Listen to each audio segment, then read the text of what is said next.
I'm not one who gives up. Thank you. Another one, last one. Joreen Ann, go ahead. I am not one who gives up. All right, thank you. Okay, so I hope that we are now nearing the end of the semester. By now that you are, I know a lot of things are piling up, and it's gonna be after this semester. It's gonna be your last semester for senior high school. You have a lot of responsibilities right now, applying for the universities that you want to get into. Who's applying for UP here? Taas nga kamay. No one? Si Joreen lang? One, two. How about the rest? Where are you going for university, for college? Are you gonna continue your studies, guys? Yes po, ma'am. Undecided pa. Zaira, where are you going? Where do you plan to go? Sorry, Actually again po, na. ma'am, Saan ka naghahanap saan? po ako ngayon ng ano, naghahanap po ako ng university po na nag-o-offer ng ano, ng criminology po. Ah, Ay wala daw, sabi po kasi nung kilala ko sa UMAC, mm. na college student, wala daw silang criminology. Oo, Kaya wala yun po, tayong naghahanap po criminology ako. sa UMAC. So you want to become a police officer? Di ba criminology police officers yon? Yes po, Correct? ma'am. Ayaw mong pumasok na diretso sa PNPA? Pa? Ayaw mong dumiretso na sa PNPA? Ah, titingnan ko po, ma'am, kasi as in ngayon wala pa akong ano, idea sa school. Nako, you know, I think that's what's lacking in the senior high school. Wala kayong good orientation on what to get into sa college. In junior high school, were you given that orientation? Yung career orientation? Yes, no? Yes po, ma'am, pero sa strand lang po. Pero pag kunwari when you're talking about school po, yung ganyan. Yung sa mga universities, wala kayong ganun, no? Wala po. Sa Si strand Yumak lang. lang.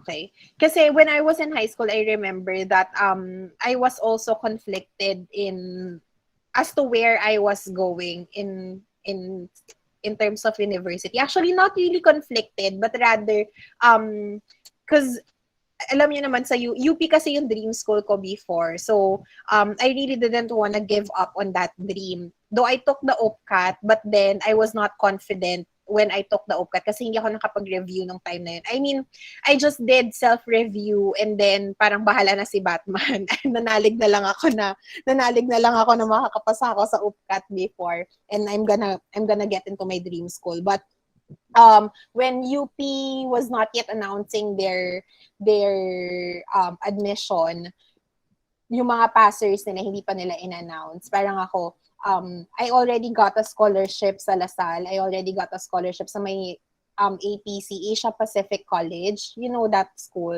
in Magallanes. Meron ba dito? Yes po. Oh, yun. Is there anyone here who want to take up programming or anything related to computer? Or no? Sino dito magti-teacher? Taas nga kamay. Ay, meron. Okay. Rainer, saan ka magsa-school? Where do you I plan on was going? trying to apply po sa Philippine Normal University. Ay, magiging schoolmates tayo. Okay. Rodalyn, saan ka magsa-school? UMAC? PNU Tatry din? po sa PN dito sa PUP po. Pero pag ano po, baka UMAC na lang din po. May eduk sila sa PUP? Opo, Dok. Sabi ng mga napagtatanungan ko po. Okay, hindi ko yun alam Okay, Rochelle, ay sorry, si Rochelle pala kapapasok lang. Rod, okay, so yun, dalawa. Okay, so I know that I wanted to become a teacher before, but my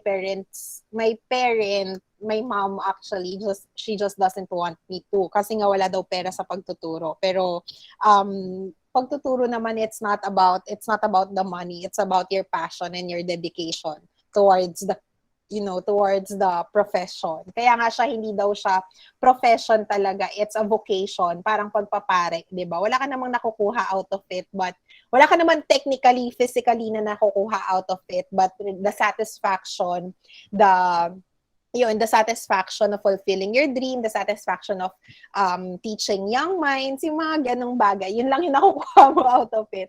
So I couldn't defend that to my parents. Kaya nung nag-apply ako for UPCAT, ang nanay ko ang nag-fill up ng UPCAT form ko. Tapos ang unang-unang course na nilagay niya doon was, luckily, it was on pencil before kasi we were only given one UPCAT form dati dahil galing siya sa school. So yung guidance counselor namin nung high school, sobrang sipag niya. Siya nag-apply ng UPCAT namin lahat-lahat. Parang ang ginawa lang namin, nag-aral lang kami for UPCAT, tapos nag-fill up lang kami ng form. Tapos all of the processes, siya na talaga gumawa lahat. So we were lucky on that term kasi wala na kami inintindi. Kayo nag-a-apply ngayon, 'di ba? Correct? Yes or no? Yes po, ma'am. Oh, 'di ba? Kami noon lahat doon sa guidance counselor namin before, sobrang sipag niya talaga. Siya nag-a-apply ng college, siya lahat college applications namin. Even scholarships, siya yung nag-apply before for us. So wala kaming problema with that. So, yun nga, buti na lang naka-pencil siya before. Yung nanay ko, ang nilagay niyang first course ko ay tourism. Kasi she wants me to get into, the maging flight attendant sana. Hindi nga ako marunong lumangoy. Tapos, I don't have the height for it. I'm only 5'2". I'm very short. Compared to, flight attendants. Pero kasi ngayon, hindi na siya factor, 'di ba? Hindi na factor yung height. Tama ba ako? Meron ba dito gustong mag-flight attendant? Wala? Uy, wala ah. So, anong gusto ng the rest? Or you're still undecided on what you want to take up for college? Taas nga kamay yung undecided pa. Parang tulog pa yung iba. Naku, ang dami nyo pa. Tapos, one sem na lang. Nag-graduate na kayo. Okay, you know what? Well, actually, it's quite difficult, really, especially at your age, and if you were not given the proper orientation for it. Kasi lumaki ako na many of my cousins were not college degree holders. As in, high school lang yung tinapos nila. So, wala akong, sa side ng, actually both, sa side ng both parents ko, ako yung first na graduate sa mga magpipinsan na may college degree. So, it was difficult for me because I don't have anyone to look up to. I also didn't know what to take up in college. I just know that I want to teach. Pero yun nga, since ang daming alam niyo, yun yung nag-feed sa inyo na hindi mag-tourism ka, mag-ganyan ka, ito kunin mo nursing, kunin mo, kasi di ba in demand yung nursing, even until now actually. Pero takot ako sa dugo, so I cannot really go into the medical field because I'm scared of hospitals. I have traumatic experiences in hospitals. So I really don't like staying in hospitals. I don't like going to hospitals, to be honest. So ayun, basta there's a lot of things, but then I remember that I just want to teach. Yun yung goal ko before. So no matter what field I am getting into in the future, my ultimate goal is to teach because bata pa lang ako. Yun na talaga yung gusto kong gawin. So it was a dream come true when I yun nga, my mother wrote tourism sa UPCAT form ko, and then I changed it before submitting it to our guidance counselor, and then I prayed for it na sabi ko talaga if I pass the UPCAT in this course, then this is meant for me. Tamang-tama, dream course, dream university, tapos dream campus ko pa siya. So, UP Diliman nga siya. Yun. So, luckily, yun po. And then, tinuloy-tuloy ko na siya. I didn't really mind, all of the things that I have heard from other people. Even my guidance counselor, after I got into UP, tapos parang after a year, nag-apply kasi ako ng scholarship para mabawasan yung tuition fee ko. So, I have to get good moral certificate again from high school. So, bumalik ako nung high school ko, and then when I got there, tapos tinanong niya ako, oy, UP Diliman ka pala, anong course mo? Tapos sabi ko, eduk. Sabi niya sa akin, as in, galit na galit talaga siya sa akin. She told me like, bakit ka nag-eduk? Galing kang science high school, wala kang pera dyan, blah, blah, blah, blah, blah, blah. Sana nag-engineering ka na lang. So, ang dami, as in, sobrang dami niya talagang sinabi sa akin na parang, okay po, yes na lang ako. But then, I'm happy naman with where I am right now. And it was difficult hearing those, especially from people who you thought would support any of your decisions. Even my parents were not supportive at all. Pero yun nga, wala naman silang nagawa din eventually kasi college degree pa rin naman siya. And it brought me to where I am right now. So I'm happy with what I do. The thing is, if you're happy with whatever it is that you are doing, you will not feel tired. You will not feel regretful of whatever it is, no matter how difficult the journey was. You will not feel that. Ilang taon na ako, 'di ba? 30 years old na ako, and I've been teaching for 8-9 years, almost 9 years now. So and I never regretted any decisions I made when I was in college before. So, yun pa, 'di ba, nakapag-Korea pa ako before because of that. So, wala, everything leads to another.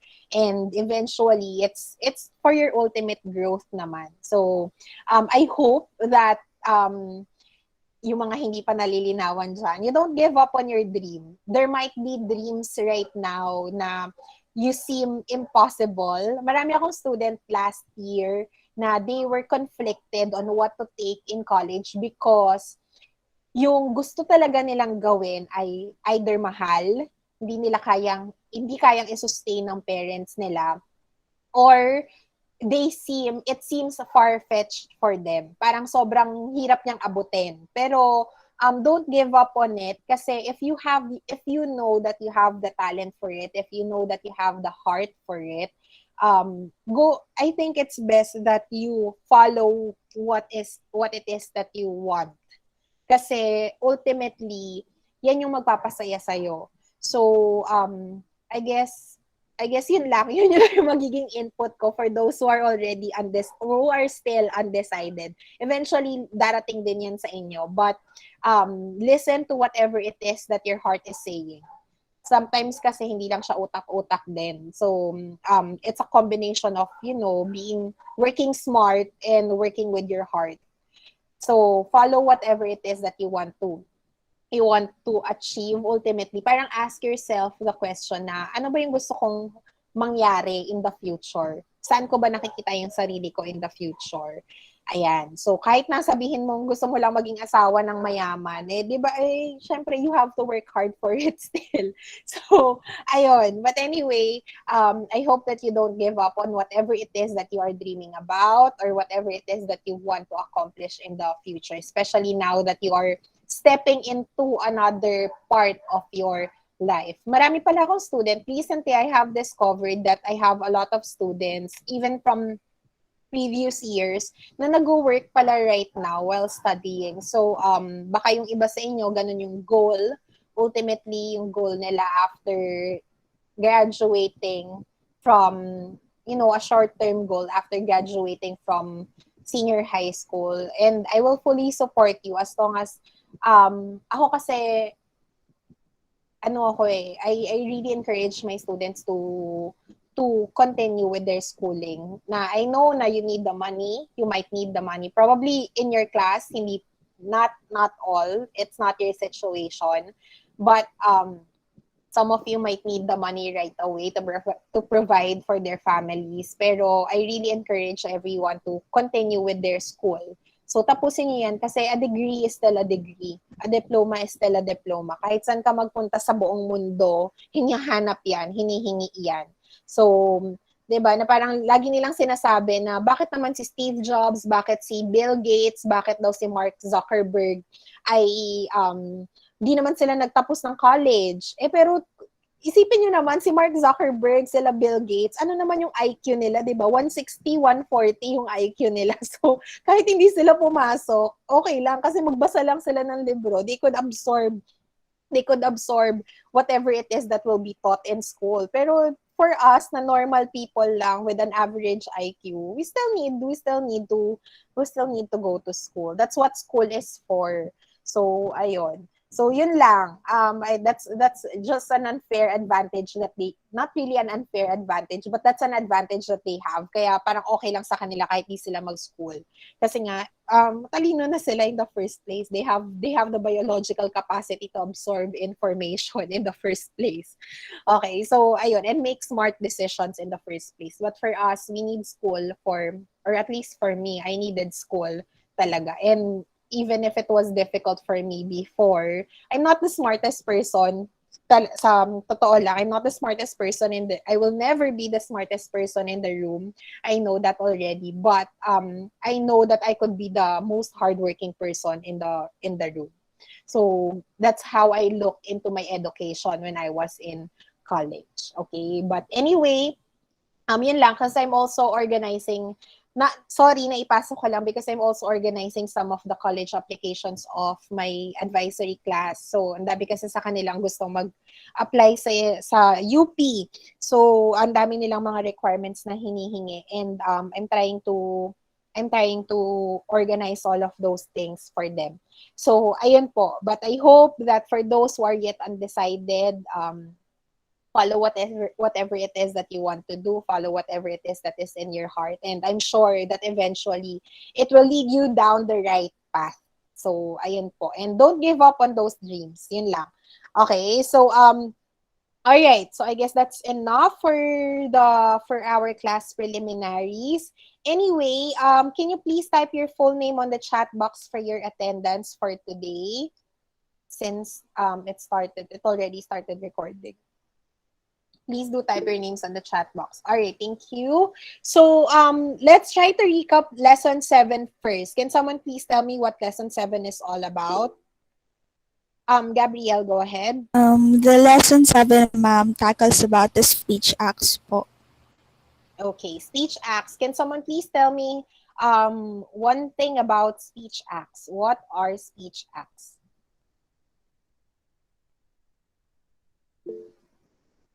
Okay, Gabrielle, go ahead. And po, speech act is an utterance that the speaker makes to achieve an intended effect po. Okay, thank you. All right, so basically, whenever you talk, whenever you say something that has an intention, okay, that is basically a speech act. So, ma'am, ano ba yung mga intention natin? So, intentions could be different. If you would usually want someone to do something for you, or you would want to affect someone while you talk, okay? So those could be your intentions. So speech acts is whatever it is that's coming out of our mouth. Kasi 'di ba, whenever we talk, meron naman talaga tayong intention. All right? So anyone else who can say something about speech acts? What are the different parts of a speech act? Nadine, go ahead. Locutionary po, elocutionary, and pre-locutionary. Okay, sige. Can someone please describe the three? Vincent. Clint.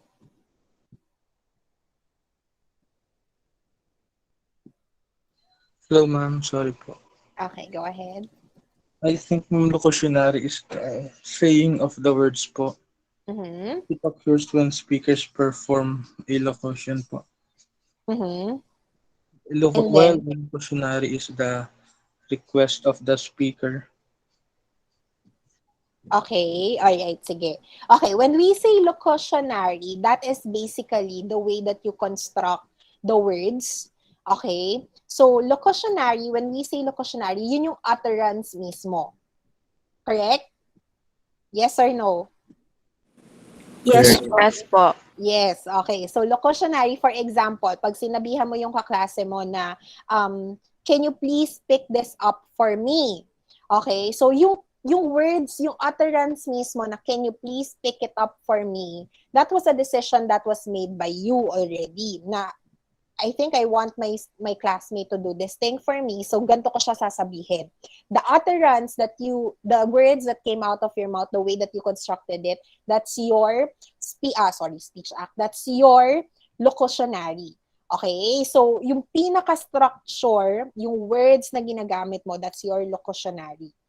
Now, the intention behind it, the way that you said it, the way that you deliver it, that is your elocution. Correct? Yes or no?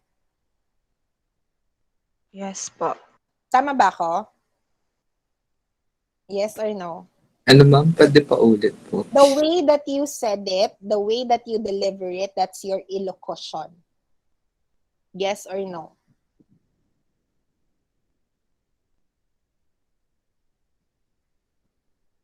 Yes or no? Yes ma'am. Yes. Okay. So, the way that you deliver it, that is your elocution. Okay. Ang perlocution naman, that is your intention. Yes or no?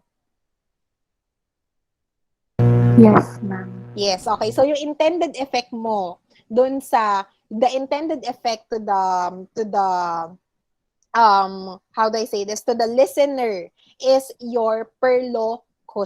Pakitandaan po yan ha, kasi lumalabas din siya. In Filipino kasi, dinidiscuss din yan. Don't you remember this one? Hindi ba ito diniscuss sa komunikasyon? Di ba dinidiscuss to sa komunikasyon? Yes or no? Alala niya. Pero yung word na Tagalog hindi. Anong di ba ganun din naman? Locution.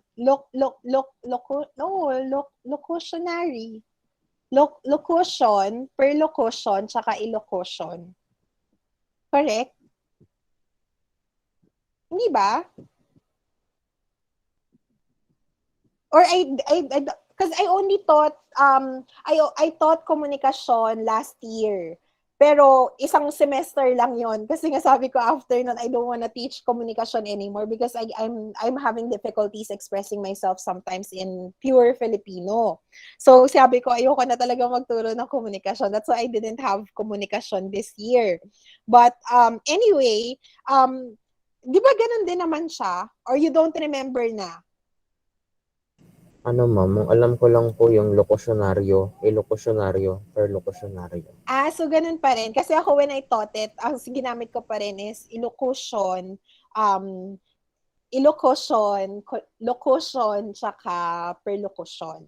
Okay, but anyway, alright. So ganun po siya, alright? So again, let me repeat it because some students are still unfamiliar with this one. When we say speech acts, they are the utterance with intended effects. Okay, so basically, whatever it is that you are saying, that's a form of speech act. Especially if there is an intention to it. There is something that you want to achieve from saying that utterance. Okay, from that utterance itself. That is a form of speech acts. Kaya kung mapapansin niyo po, more often than not, many of the speech acts examples that I have given are forms of utos. What is utos in commands? Okay, commands, what else? Favors, yung mga ganon, because there's an intention for someone else to do an act. Okay, kaya nga siya tinawag na speech act. Okay, but anyway, so you have to remember that a speech act is divided into 3 parts. So there is always 3 parts to it. The first one is the locutionary or the locution, which is the utterance itself. Yung words na ginamit mo, that is the utterance. Okay, so that's your locution. Whereas the elocution, okay, tama ako. So the elocution is how you said it, how you delivered it. Okay? So what is the function? What is the function of it? Okay, and then whereas in the perlocution is the resulting act or the intended effect. Ano yung naging epekto niya dun sa sinabihan mo? Okay? So for example, if you ask someone to please pick this up for me, yung please pick this up for me, the words that you use, that's your locution. The way that you delivered it, the way that you said it, it was requesting that person, di ba? Hindi mo sinabing, pick this up for me. It was in a form of a request. Can you please pick this up for me? Then that is your illocution. Yung perlocution mo is kapag ginawa na yon ng sinabihan mo. Kapag pick this up for me. Kapag kinuha niya na whatever that is. Alright? So, yun po yung perlocution niya. Alright, now there are also things that, there are also speech acts that we refer to as indirect speech acts. Can someone please tell me about indirect speech acts? Mary Joy, go ahead. Indirect speech act, I believe, this is where the speaker does not explicitly tell the listener of the intended meaning behind the sentence. Ay, thank you. So, kaya nga siya indirect kasi, not explicit, implicit yung intention mo. Okay, so for example, tinanong ka ng kaklase mo. For example, your classmate ask you, punta tayo ng can we go to the canteen? So that's the speech act, okay? Ang sagot mo sa kanya ay busog pa ako eh. Is that a direct response to whatever it is that your classmate asked? Yes or no? No po. No. Okay, so hindi siya direct speech act kasi ang tanong niya ay punta tayo ng canteen. So yes, can you go to the canteen with me? Dapat ang sagot mo doon ay what should be the answer to that one? Yes or no lang po, ma'am. Yes or no lang. Okay, but then ang sagot mo, busog pa ako eh. So that form, the way that you said busog pa ako, it's an implication na syempre no, 'di ba? Tama? Yes or no? Yes po. Yes, it's you're implying that since you are busog pa, then no, you cannot go with him or her. Alright? So that is a form of indirect speech act. Okay? So when used how do I say this? When used in a not so good way, ang lumalabas parang sarcastic yung dating. Okay? Syempre depende sa context, but still, that is why we have to be mindful as well whenever we use indirect speech acts because sometimes nagiging sarcastic yung responses natin and people might take it differently. Okay? So, yung ganong klase ng response or even sometimes when you say something to other people, okay, for example, let me think of a good example.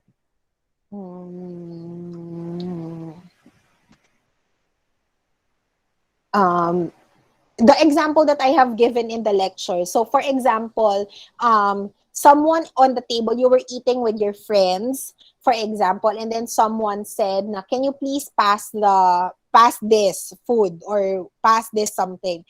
That the direct speech act in there is asking for your ability to pass the object. Correct? Yes or no?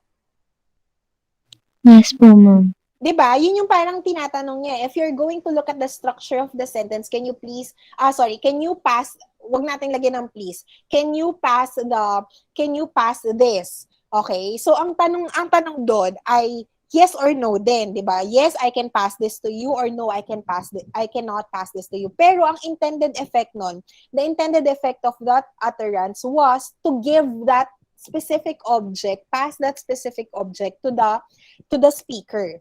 Correct? Yes or no? Yes po.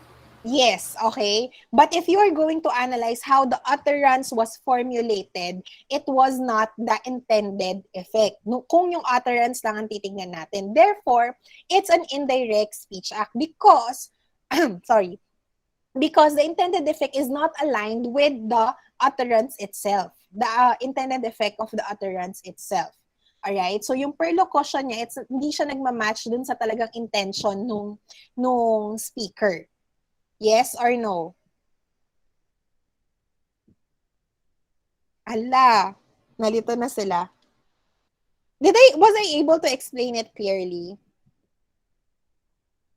Yes po.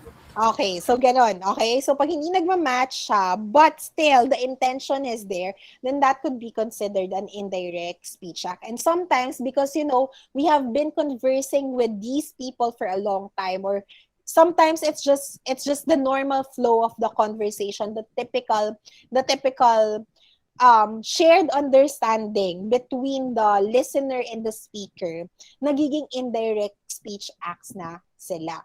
Alright? So, ayan po. Kasi meron ng shared understanding eh. Hindi na kailangan na parang i-analyze mo isa-isa yung utterance na yun. Ano ba talagang gusto niyang sabihin sa akin? Alright? So, yun po. Okay. Another one, we also have this thing called performatives. What are performatives?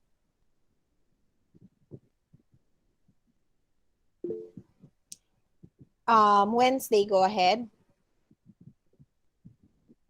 Let's see that. Yung, rinig po ako. Yes, Wednesday. Yes, go ahead. Yung performatives po, this is the statement which enables the speaker to perform something just by stating it. Okay, performatives are very special kinds of speech acts because even if, for example, even if you're the one saying the words, but you do not have the authority to perform the act, okay, then it's pointless.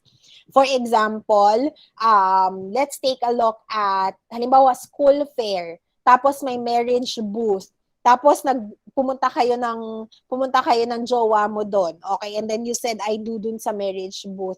The fact that you did that, even if that was a marriage booth and you said I do, the words I do, since your classmate or whoever that is manning that marriage booth ay hindi naman talaga authorized to perform the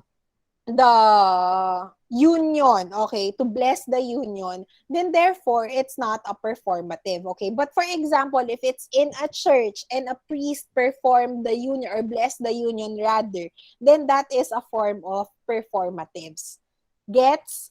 Yes or no? Yes or no? Gets po. Okay. So again, if you do not have the authority to perform the act itself, okay, then that is not called a performative. But if you have the authority to do it, to perform the act, then definitely whatever it is that you are saying, that could be considered a performative.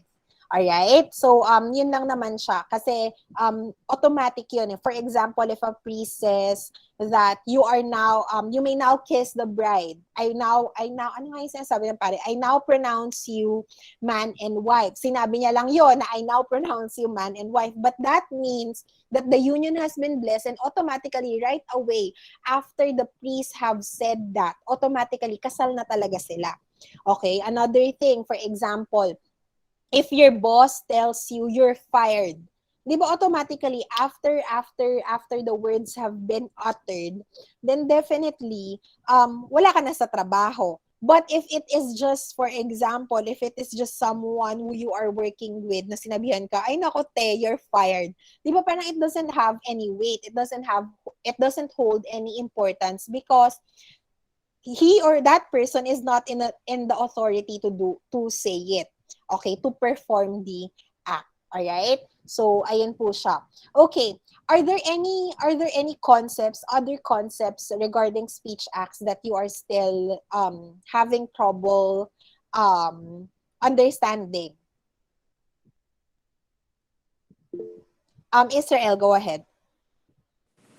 Ma'am, may question po ako sa performatives. Go Kailangan ahead.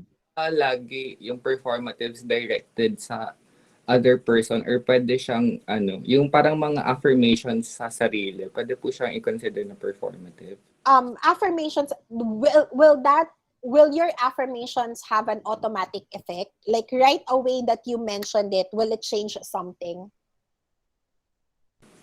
Ano po ma'am, example po Okay, example. Parang you're promising yourself not to ride a jeepney, magta-taxi ka, gano'n. Not to ride a jeepney, magta-taxi ka, right away ba gagawin mo siya? Mangyayari siya? Hindi po. Oh, hindi. So, it's not gonna be a performative kasi hindi not really automatic. Hindi immediate yung effect niya. That's the right word. There's no immediate effect to whatever it is that you said. Okay? But for example, sinabi mo na no. More often than not, performatives are usually for people in authority to perform it. Parang ganon. So kaya nagiging immediate yung effect niya kasi the speaker already holds a specific authority. Gets ba? Yes, ma'am. Pero Sige. ang tawag dito, hindi po considered na performative yung mga tawag dito kasi hindi immediate. Yung, anong word doon? Yung, di ba pag performative po parang pronouncement, ganun, declarations. Yeah, pronouncements, declarations. But are you in the authority? Do you have the authority? Do you have the power to make those pronouncements? Pag performative po, ma'am, laging directed sa ibang tao other than you. More often than not, yes. I cannot think of an example right now that is directed to oneself. Unless you are in power to do so. I cannot right now I cannot think of any examples. Unless pari ka, hindi rin eh. Opo, ma'am. Hindi rin. So, yes, I guess that is more often than not or most likely directed to another person. And you yourself, the speaker, usually making that utterance is in power to do so. Kaya nagiging immediate yung effect niya to other people. Okay po, ma'am. Thank you po. Okay. Sige, what else? Anything else? Any other concepts that you want to clarify?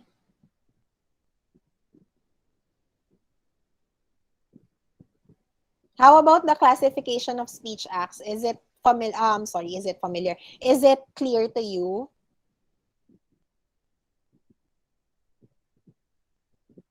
Yes, no?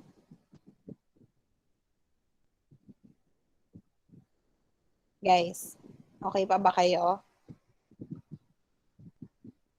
Yes po, ma'am.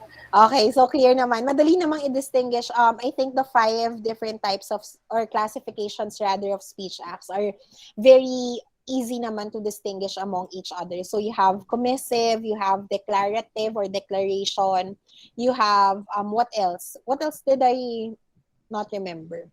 Expressive, directive, and assertive. Okay, so madali naman yun. Alright, let's move on to lesson 8. What is lesson 8 all about? Sheila Marie, go ahead.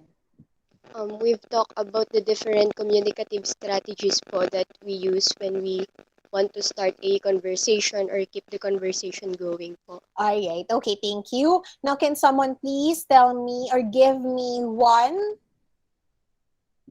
one communicative strategy that we use? Nadine, go ahead. Nomination po. Ito, Nomination, go ahead. beginning or opening a discussion.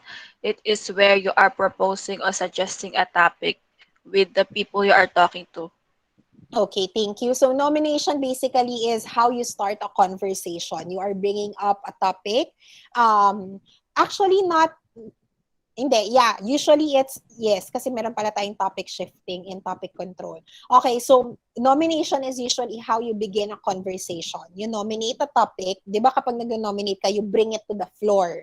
Okay, so you open it up, okay, and then you start discussing from there.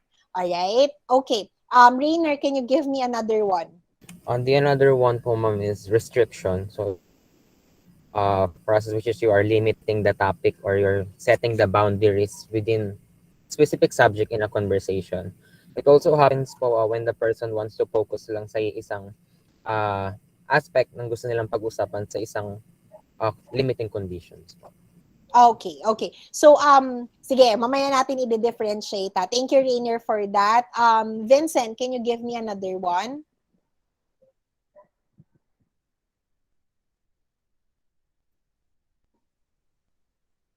Vincent? Naka-unmute ka. Ay, naka-mute ka ata na. Hello po, ma'am. Sorry po. Di ko Okay, po go mapindot ahead. yung phone ko po kanina. Ma'am, repair po. Repair is the Repair. correction or the correction of the speaker to understand the utterance or how the speaker addresses the problem in the communication po. Okay, thank you. Sabi ko pa po ba yung types? Okay, Nana. Sige, thank you. Thank you. All right. Give me another one, communicative strategy. Caris.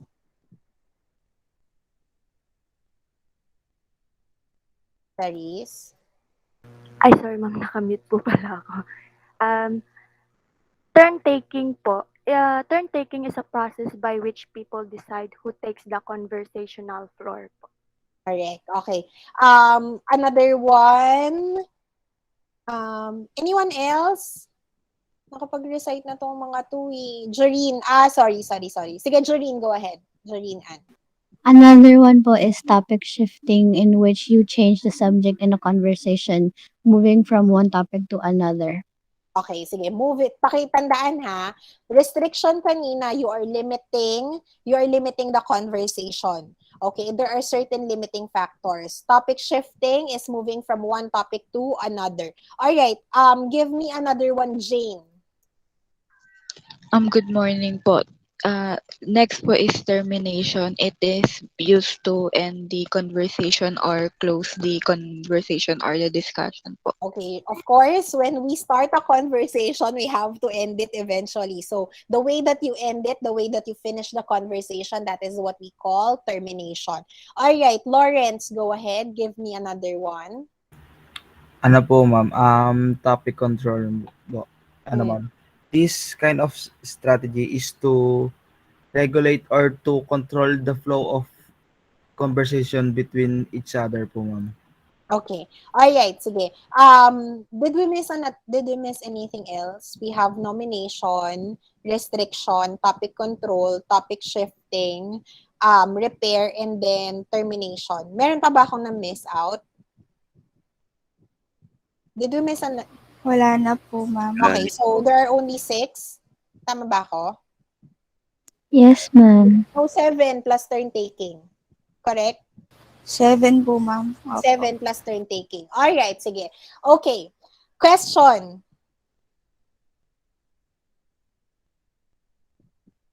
Uy, malinaw sa inyo? Sige, Israel, go ahead. Pwede po expound po nung topic control tsaka restriction. Kasi sa restriction, may word na limit. Tapos sa topic control, merong to regulate or manipulate. Medyo nalilito lang po. Okay, sige. Restriction, ito yung difference between the three ha. Let's talk kasi usually the confusion goes into the 3 ones. Restriction, topic shifting, and then topic control. Ma'am, kailan ba tayo nagre-restrict ng conversation? In restriction, you are bound by certain limiting factors. So, the limiting factors does not necessarily have to be the topic only. Okay? You control the conversation because there are other factors. There are external factors into it. For example, time. You don't have a lot of time to talk to that person. So, you only want to focus on a certain topic. Kasi nga wala kang time eh. Okay? For another example, halimbawa, natatai ka. Tapos, sorry for the term, baka may nag-breakfast sa inyo. Halimbawa, nakasalubong mo yung teacher mo, tapos yung teacher mo gustong makipag-usap sa iyo kasi may na-miss out ka na mga activities. Okay? Tapos ikaw, you are on your way to the toilet kasi yung biological body mo, yung body mo ay bumibigay na. Okay? So you want to limit the conversation because of that certain factor, that external factor that is, affecting you personally, and eventually gonna be affecting the conversation process, then you try to limit the topic. Yes ka na lang ng yes kay teacher. Okay? So another example ay, for example, you don't have a lot of time. Very good example of this one is during lectures, for example. 'Di ba si teacher, 1 hour and 30 minutes lang usually yung binibigay sa kanya. So, ang tendency kay teacher is that he or she would not entertain a lot of questions. Kahit na gusto niya na ituloy pa yung klase because we are bound by certain factors, certain limiting factors. Then, definitely, the teacher has to control wherever the situation or wherever the communicative situation is going. Okay? So, how do I say this? Pwede siyang magiging tandem. Dahil you are trying to restrict it, you are also controlling the topic. Okay? Kaya nga siya specific very specific yung topic control. In topic control, kahit minsan, sorry for the minsan, kahit wala namang limiting factors, pero meron kang agenda, for example, na gusto mo lang mag-focus kayo dito sa well, you have plenty of time. You have the capacity to talk to that person. But then, you just want the conversation to be on track. 'Di ba? Ito lang dapat pag-usapan natin. Bakit hindi tayo pumunta dito sa conversation na to? Okay, that is topic control. Okay? But if there are already external factors affecting it, now forced you to do topic control, then that could be a form of restriction. Is it clear? Yes or no? Yes, ma'am. Malinaw ba? If it's not malinaw, tell me. Kasi madalas dito nagkakaroon ng lituhan eh. Is it clear? Yes or no? Again, sa topic control po, it's only the topic that you are trying to limit. Kaya nga siya topic control, hindi siya control lang. Topic control. It's just the topic that you are trying to limit, regardless if there are factors external factors or limiting factors present. Pero most likely, you do topic control because you just want to stay on track. Okay? You just want it. Ang agenda mo lang ay because of it's on your favor. Parang nasa sayo lang yun. Okay? So, take for example, halimbawa, there are other, I don't know if you have experienced this, but for example, you have friends na they want to be centers of attention. Alam niyo yun? Okay, and then usually, na parang gusto nila, sila lang ng sila yung pinag-uusapan. Okay, na kahit hindi naman nila kamag-anak, yung tita ko nga, ganito, ganyan-ganyan. Yung kapatid ng tita ko, ganyan-ganyan. Kapatid ng tita. Yung kapatid ng jowa ng kapatid ko, ganyan. You know, yung stuff like that, just so the conversation will go back to them. That's a form of topic control. Have you experienced that? Or meron ba kayong friends na ganon? Hala. No, yes, no. Guys. Quiet na lang daw po, ma'am. Quiet na lang. Okay, so take for example, ulitin ko yung example ko, baka hindi narinig ng iba. So take for example, you are talking, you are conversing with your friends. Meron kasi akong friend na ganito. Okay, so, friend na ganito. Okay, but anyway, yun nga, na parang, because you or she wants to be the center of the conversation, okay lang yan, Francesca. So, dahil siya yung gusto maging center of the attention, lagi niyang ibabalik sa kanya yung topic. So, kailangan siya lagi yung na kahit hindi naman niya kamag-anak, yung ganito nga, ganyan eh. Alam niyo yun, yung ganun siya, it's a form of topic control. Okay? Topic shifting naman tayo. Ma'am, what makes topic shifting different from topic control? You are also moving from one topic to another. When we say topic shifting, it happens naturally. It happens it happens implicitly. Topic control happens explicitly. Sinasabi siya, why don't we talk about this? Bakit hindi natin to pag-usapan? Okay, so explicit yung topic control. Pag implied siya, nag-move lang siya smoothly from one topic to another, that is topic shifting. I don't know if you have experienced this, but most likely you have. For example, you are talking with friends, especially if you are talking with your friends, you would notice that your conversations would start with, for example, a particular topic, and nasa school lang kayo. And then eventually it will move, marirealize nyo after some time, yung pinag-uusapan nyo na, sobrang layo na sa topic ng school. But it happened so smoothly that none of you notice. Towards the end, yun na lang na-realize, ay bakit parang umabot tayo sa ganito? Kanina pinag-uusapan lang natin to, tapos ngayon ito na yung pinag-uusapan natin. Okay, so it happens, especially because it follows the natural course of the conversation process. Okay? Merong time before na sa klase, it also happens in class. For example, when a teacher starts sharing experiences, sharing stories. Sometimes nawawala na siya dun sa topic talaga ng lecture. Okay? So, it happens because that's a natural course of conversation, especially if the conversation is going on for a long time, or if you want the conversation to go on for a long time. Okay? So, that's topic shifting. Again, restriction is bound by certain limiting conditions. There are external factors affecting the conversation process, which will not only affect the topic in itself, but also affect, for example, the speakers or the communicators rather, will also affect the communicators, how they communicate and how long they will communicate. Okay? So yun po, not only topic lang ang nare-restrict sa restriction. Pwedeng pati yung length, the way that you deliver it, it might be restricted as well. That's a restriction. When we say topic control, someone is trying to manipulate it. Okay? Someone is controlling it, the topic that you are discussing. And it is explicit. Explicit. Right out, straightforward na sinasabi, why don't we talk about this? Why can't we just discuss this thing? Next, topic shifting, it follows the natural course of the conversation process. So, the flow of the topics from one topic going to another, it's smooth. Yung transition, very smooth yan. Sometimes, it's not even realized by the communicators themselves. I hope I made that clear. Clear ba? Yes, Okay, sige. Okay, so yun po.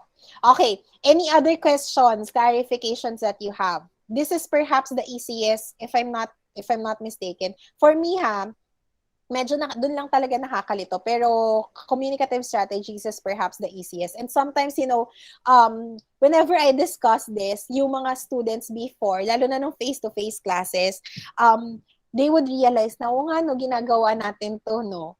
And because that's a strategy that you use. Whenever you talk, that's a strategy that you use.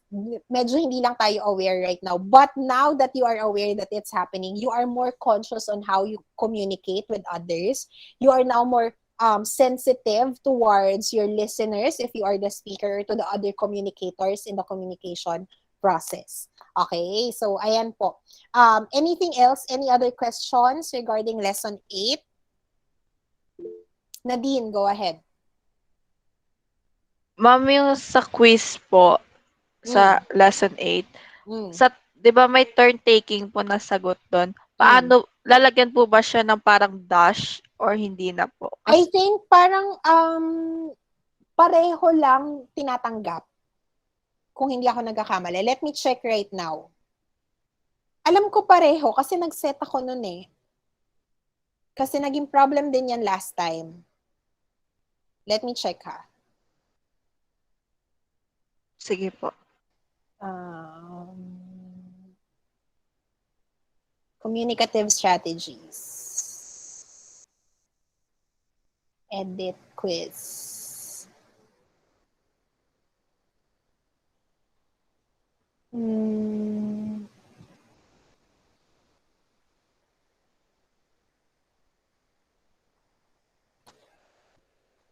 Either tinatanggap siya.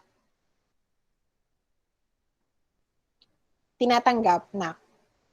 Sige po. Thank you po. Nalilito po kasi kami. Pero it has to have that dash, ha? Pero tinatanggap siya dun sa quiz. Okay Why? po. Kasi po, sensitive po kasi yung TBL nung math. Parang sinasabi ni sir na kung magsagot daw po kami, word space dash space word, ganun daw po. Kasi hindi sinet siguro. Kasi I think I set it naman. Yeah, so there are right now on that particular item, on one particular item, I have 3 possible answers. Ay! Okay. So I have 3 possible answers naman po. But I have to check kasi meron pala akong hindi nalagyan ng score. But anyway, ayan, sige. Tinatanggap siya. Sige po, thank you po. Anyone else? Baka kaya siguro nagre-reklamo yung iba kasi hindi ko na-set. Sige, but thank you Nadine for bringing that up. I'll check later again. Pero right now, I have set it for there are possible answers. Esther L, you were raising your hand a while ago. Ma'am, yung sa types of repair po, Mm. yung terms na other initiated, self-initiated, was it referring to the one who committed the mistake or the one who recognized the correction?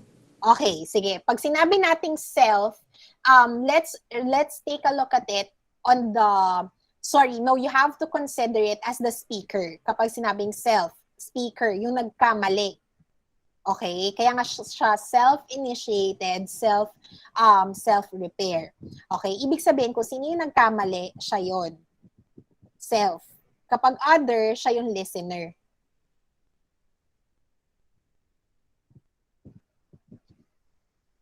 Gets ba?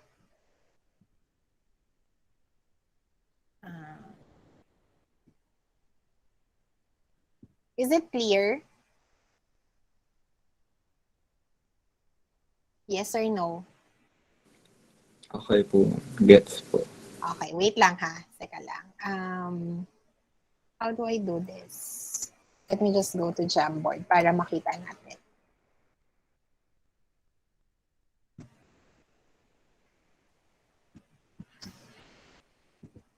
Let me stop sharing first.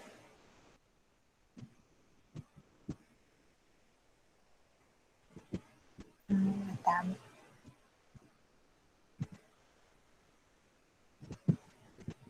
Can you see it? Can you see the tab now? Yeah. Nakikita na? Yes, ma'am. Kita na po. So take for example, ito siya. We have here the speaker. The speaker. Ay, parang mali. Speaker.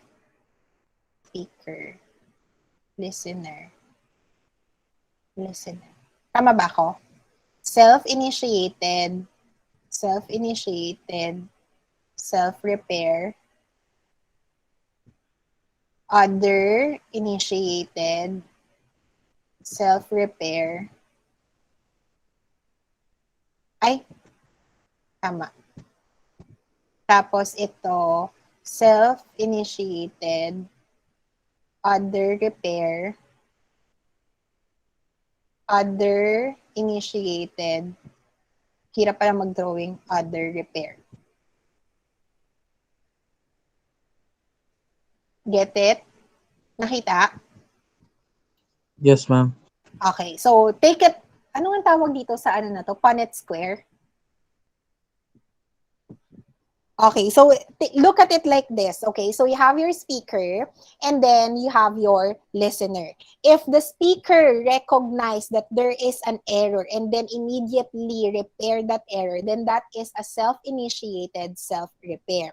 Okay, if it is the speaker who committed the error but the listener initiated the repair, then that is an other initiated and then the speaker corrected the error. So always, ang lagi yung titignan dito ay kung sino yung nag-commit ng error. Okay? And then, ang hahanapin nyo ay dun sa recognition of the error and then the repair of the error. kung sino yung nag-recognize ng error, laging merong magkakaroon ng error dyan. So, kung sino yung nag-recognize ng error at kung sino yung nag-repair ng error. Tama ba ako? Oo, yes, ganon.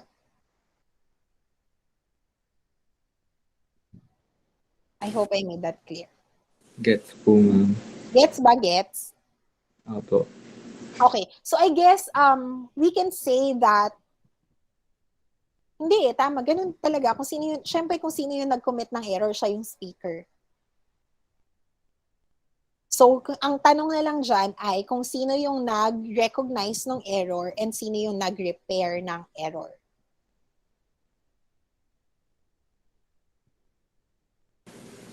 Yes, ma'am. Yes? Okay, Opo. sige. Okay, anything else? Any other clarifications that you want to make?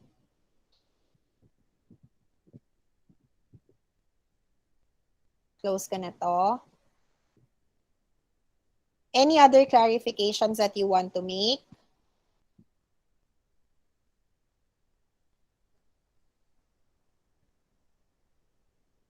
Guys? None na po, ma'am. None? Okay, so we were not able to do lesson 9. But anyway, lesson 9 just opened this week naman. So you could go ahead, watch lesson 9. That is actually the fundamentals of public speaking. So in fundamentals of public speaking, we discuss, of course, the definition of what public speaking is, the elements that you have to consider when you are doing public speaking, and the different types of speeches according to delivery, according to purpose, and then according to different situations. Kasi there will be instances wherein you will be required, of course, to deliver different kinds of speeches in different situations. Okay? So, depende na yan kung anong speech. But then, different situations call for different approaches as well. So, you can watch it. There are 2 videos. Dapat talaga 2 weeks to, but I opened it. Lesson 10 will still be available by next week para we could have, so next week we will have an asynchronous class. Tama ba ako? Wait, let me check. Okay, so here. All right, so let's do calendar plotting now. I have here, so for this week, we will have our synchronous classes, and then for next week, the lesson will open. Actually, dapat until next week, lesson 9 pa rin tayo. Kaya siya, wala tayong synchronous class. But then, I will open lesson 10 by the 15th. Dapat 29 pa yun eh. Ay, dapat 22 pa yun. Pero 15, I will make lesson 10 available. So, you could go on and start thinking about the topic that you want to write a speech about. Okay? So, by the 15th, I'll make lesson 10 available for viewing, pati yung module sa TBL Hub. It will open on the 15th to 19th. We will have an asynchronous class next week. And then by the 22nd, we will have a speech writing workshop. So by this time, dapat on the 22nd, meron na kayong topic. Or at least medyo na-formulate nyo na kahit papano yung speech ninyo. Okay, because the speech itself, you would need to deliver it through reading from a manuscript. Okay, so merong activity na ganon for this particular lesson. And then, so that's November 22nd. We will see each other again on the 22nd of November for our speech writing workshop. Please make sure that you have put your, if you have already an outline or at least a thesis statement by this time, please put it on a Google Docs para madali lang kayong mag-edit while we are doing our speech writing, or at least open a document while we are doing our workshop. Okay? And then, the week after that, you will have asynchronous ulit. We will have an asynchronous we will have asynchronous. And then, December 6 and December 9, we will have your impromptu speech. 29, lesson 11, the last lesson will be available. So that's about speech delivery. And then December 6 and December 9, we will have your impromptu. Agree, yes or no? Questions, clarifications? Mary Joy, go ahead. Yung about po sa topic, anything po ba or may team po kaming susundan? Saan po? Sa impromptu or sa speech writing? Dun po sa speech writing. Okay, let me check kasi let me check sa TBL Hub kung naglagay ba ako ng specific topics here. So, we have planning a speech here and then writing a speech. Meron tayong topic, yes. So, you can check, the topics that I have here right now is about the effects of technology on 21st century learners, impact of COVID-19 pandemic to education, advantages and disadvantages of online distance learning. But, hindi, sige, let's focus on education and COVID-19. Education during the pandemic. So, iikot lang dapat dun yung topic nyo for speech writing. For impromptu speech, you will have random topics. So, meron akong parang, I have a PowerPoint presentation kasi for this one, wherein there are numbers, and then you have to choose a specific number, and that number, once clicked on, will lead to a question. So, that question, very random siya. As in, sometimes it could, but not academic in nature, ha. Hindi siya yung tipo na kailangan mo talagang mag-aral for it. Okay, these topics are topics that you can answer in a spur of a moment. Okay, kaya nga siya impromptu. So, ayun, you don't need to study for it. For example, like what's the best thing about your mother and so on and so forth. Yung mga ganun topics lang siya. Okay, so any other questions, clarifications that you want to make?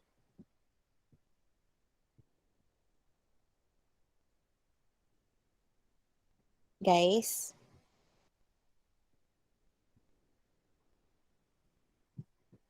Wala na po ba? None na po, ma'am. None na. I only see here a few names on our chat box. 1, 2, 3, 4, 5, 6, 7, 8, 9, 10, 11, 12, 13, 14. Konti lang to. What happened to the rest? Can you please type your full name on the chat box for your attendance po?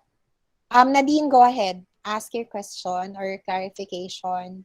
Mami, sa activity 9 lang po.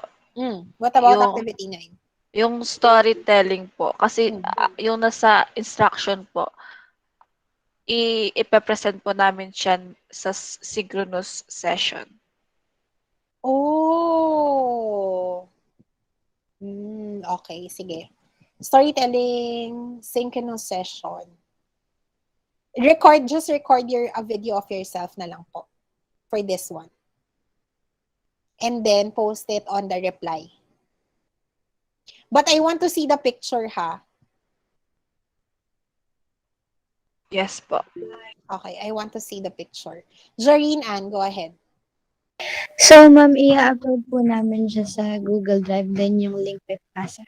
Yes po. Okay, so ganito na lang. Sorry for that. Hindi ko na to na-check. Okay, so in activity 9, tell a photo story, all you have to do is just prepare a 3 to 5 minute presentation that is about, of course, discussing what the picture that you chose is. Okay? And then record yourself. So kung yung magagawa nyo, halimbawa, alam niyo yung katulad ng lecture ko, nandun kayo sa gilid, tapos nandun yung picture. Sa Google Meet ko lang siya ginagawa. Nire-record ko lang yung sarili ko sa Google Meet. So, you could do that. Okay? You could do that. And then, upload it on Google Drive and then post the link again on the reply section. Kaya pala sabi ko, meron dapat tayong ano. Okay, sige. Yun, ganun na lang. Thank you for bringing that up. Any other questions, clarifications that you want to make para madali na rin lang sa inyo and we will not have a lot of time. Questions?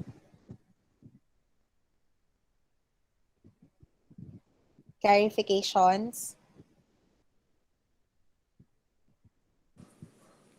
Ma'am, pwede na po bang magtanong about sa format ng impromptu? What do you mean format ng impromptu? time po. Tas kung may kailangan pong sundin na outline or structure. Impromptu speeches, you don't really have time to prepare an outline for it. Kasi the topic that you will be discussing or at least the question that you will be answering will be given to you during that particular day. So you will not have time to prepare for anything. But of course, whenever you deliver a speech, you have to follow a particular pattern. And similar to how you structure an essay, it starts with an introduction, a good body, and of course, a concluding statement. So, yun lang naman siya. Basically. Okay po. Kala ko need ng PREP. Ganun. Nang? Ng prep po, ma'am, yung position, reason, ganun. No, that's for an argumentative speech. But in an impromptu speech, at least the topics that I have prepared, you don't have to argue about anything naman. So, I don't think you have to argue about anything naman on this one. Unless, of course, the topic is you choosing, for example, which do you prefer? Cats or dogs. So baka yung ganon. Pero but most likely you will really not have I'm more for delivery. Kasi oral communication tayo. So delivery tayo. Rainier, go ahead. Ma'am, kasi nung grade 10, nag-impromptu speech na po kami. Nung binigay po yung topic, binigyan kami ng 1 minute to contemplate. The specific topic ko to makabuo kami ng sarili ng idea. May ganun din po bang sa amin? Or yes, but only 30 seconds. Okay po. Thank you po. Kasi hindi nga mahirap yung mga topics. So it will just be random topics. For example, what's your favorite food and why? Mga ganon. What's the best thing about your mother? What's your favorite memory with your father? Yung mga ganon lang. Okay, so it will not require you to think about it too deeply. Okay? So, ayun po. And you will only have about 2 to 3 minutes to deliver your speech. Not a long time. Kinakabahan kayo, no? Okay, hindi tayo extempo. Ano lang tayo, impromptu speaking lang tayo with the light, Because all I want is we are an oral communication class, so it's more on the delivery, how you deliver it, how you presented yourself, and of course how you likely how you organize your thoughts as well, and how you deliver those thoughts. Okay, so yun po. Anything else? Any questions, clarifications, concerns that you want to bring up? So this schedule, it's okay for you. We don't have to change anything here. Mas gusto nyo bang mapaaga yung impromptu speech para wala na kayong iintindihin? Or would you want me to make certain adjustments? Ma'am, pwede po bang next week na tayo mag-speech writing? Is this schedule okay for you? Yes, no? Guys? Yes po, okay na po. So, okay na to, ha? Okay, so again, next week we will not meet, but I will make lesson 10 available na. So, you could start with it na. And then, the next meeting that we will have a speech writing workshop. Please make sure if you already were able to make your outline, then that's good. If you haven't, then at least a thesis statement. Our topic for the speech writing should focus only on education during the pandemic. Okay, so anything about education during the pandemic, it's fine. Though I have suggested certain topics na dun sa module in itself. Okay, and then November 29, I think November 30 is a holiday, correct? Tama ba ako?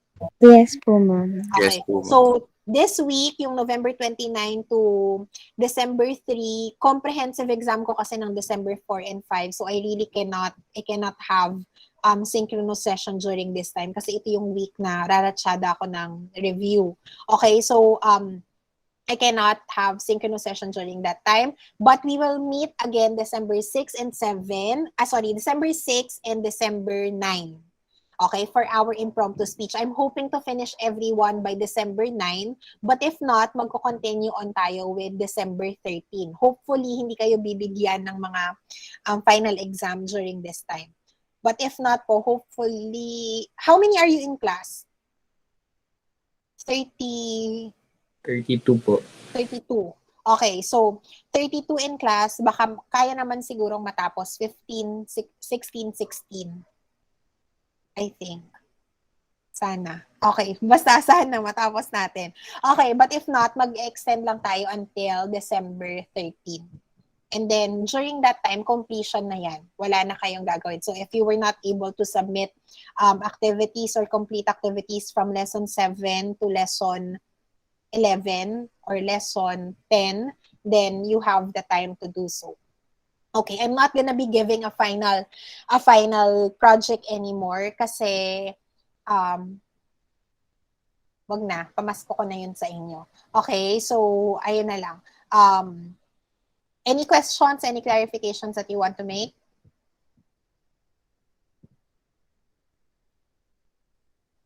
None? Ang tahimik nyo. Why are you so quiet? Okay, if you don't have any questions po, concerns, and clarifications, I will see everyone again week after next po. Okay?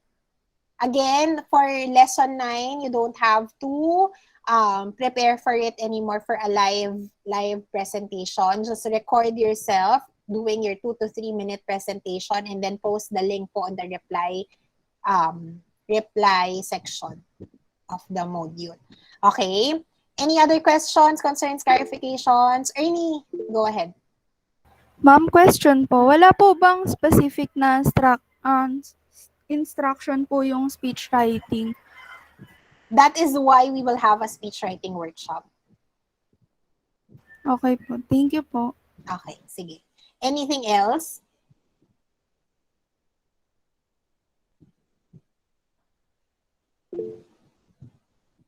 I just want you, of course, kasi in lesson 10, meron kayong planning a speech and writing a speech. So technically, you will be doing an outline.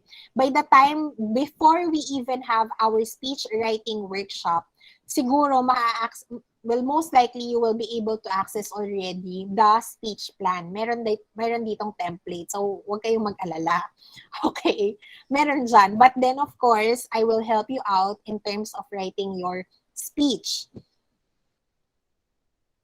Kaya tayo magkakaroon ng speech writing workshop. Israel, go ahead.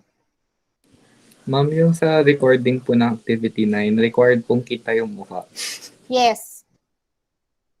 Yes. Okay po, ma'am. So Thank you. I want to see the picture that you have chosen and then I want to see your face. So it's up to you how you're going to, kung gusto nyo na nasa background nyo, why not? Kung gusto nyo na parang ganito, yung katulad ng mga recordings ko, na nandun ako sa gilid, tapos yung picture nandun, yung PowerPoint presentation nandun sa isang gilid, why not? I would appreciate. Basta I want to see your face. I want to see the picture that you have chosen. Ganon din naman gagawin nyo kahit i-live natin yan Mag-turn on pa rin kayo ng camera. So, anong mas gusto nyo? Recorded o ila-live natin? Recorded po. So, recorded na lang, di ba? At least you could prepare for it. Okay. So, let's do recording na lang. I thought that was recorded.